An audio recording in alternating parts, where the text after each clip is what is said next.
Hi, my name is Pedro Vasconcelos and welcome to another episode of improving your home office or your e-office. Right now, if you already saw my other videos and if you are doing online classes, you need more than one monitor. One monitor only is very tough to do a quality class with it. That's why this video is so important.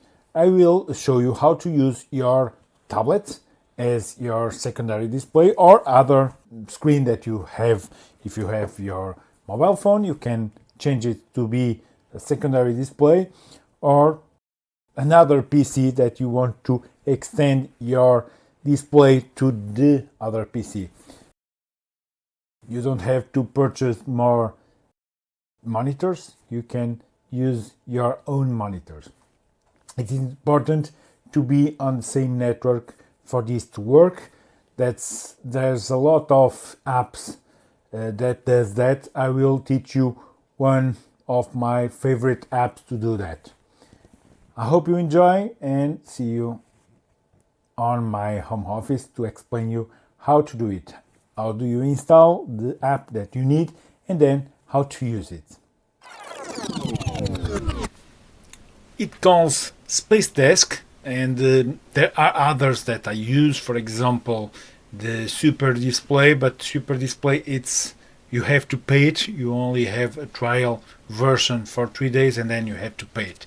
And because this is a tutorial to be free and you can use it, SpaceDesk, it's good too, and I work a lot with SpaceDesk on the past and I am recommended that. Let's jump to my display.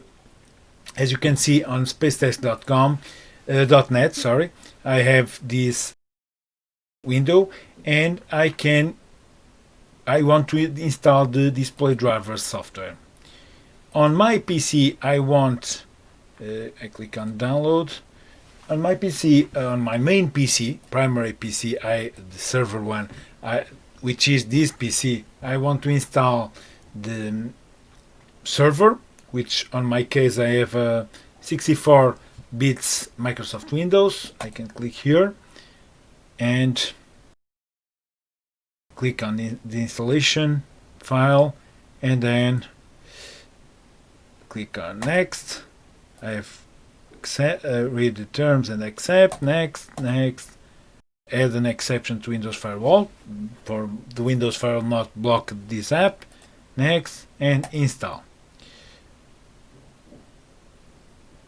Okay, yes, I have already an app of SpaceDesk here on my desktop. I am changing to this new installation.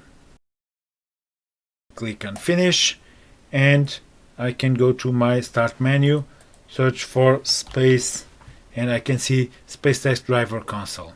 I can pin it to start. It will start when the Windows starts, and right now it shows me that. This is my app that I can use a lot of things here, but it will be a very easy tutorial, and that's why I'm now open my app. Here I will record this display, and right now I'm on the tablet, as you can see, and right now I will click on the App Store and install this app. The links for these apps are going to be on the description. You can use it in many platforms. I will open here the app, and right now, as you can see, I can see my PC, which is with the local IP address, which is the Hammer. It's the name of my PC. I click connection, and right now the Windows is installing this drive. I don't know if it's interfering with OBS, but right now it's already installed, and I'm seeing a window here of my PC. I will now go to my PC, to my display, to show you what happened. Right now, I will minimize that, and that's from other video, and click on the right button of my mouse, and then to the display settings. On display settings, as you can see, I have now 4 displays. I have only with command 3 displays, and now I have 4. If I click on I will change to my camera. If I click on identify, as you can see, this is the display 3. Okay, and right now I will click on display 3.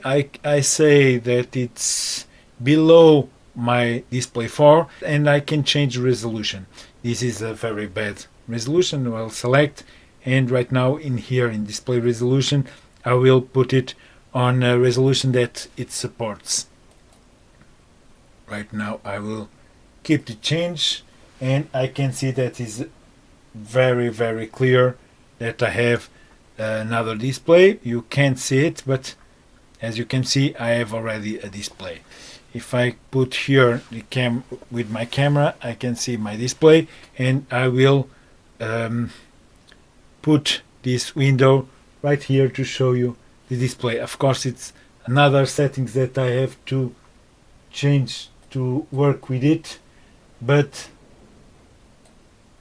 which is, let me show you again on the display side, which is the scale, because this is a very tiny scale display. I need to scale it. I need to scale it to much higher size. And right now I will change the camera to my tablet, and as you can see, if I drag and drop to this display, as you can see, and this is another display for my setup, which is very good. For example, if I want to control the OBS Studio on this display, I can. I can. Okay, this is the OBS Studio. That's what is controlling this record, this class, okay, that I'm recording right now. And this is a very good display to do that, because I want to explain something on my main display, okay? And I have this one that show me the display that is recording, okay? And the options to change between scenes. And other thing that is touchscreen sensibility. I want to change it to display or other. You don't see that, but I click on display scene and it changed to the display scene right away. It's touchscreen, which is very good. Of course, I can use my mobile phone or other Android device to do that. I can use another Windows PC. I can use a TV to do that, okay? It supports many platforms, and it's a very useful app to use the displays that you already own. And that's it. I hope you enjoyed this video. This video was recorded in OBS Studio. If you don't know how to use it, please see the other video that that is here on this course to see how to use OBS Studio for your stream classes or to record videos. Hope you enjoy, and see you on the next video.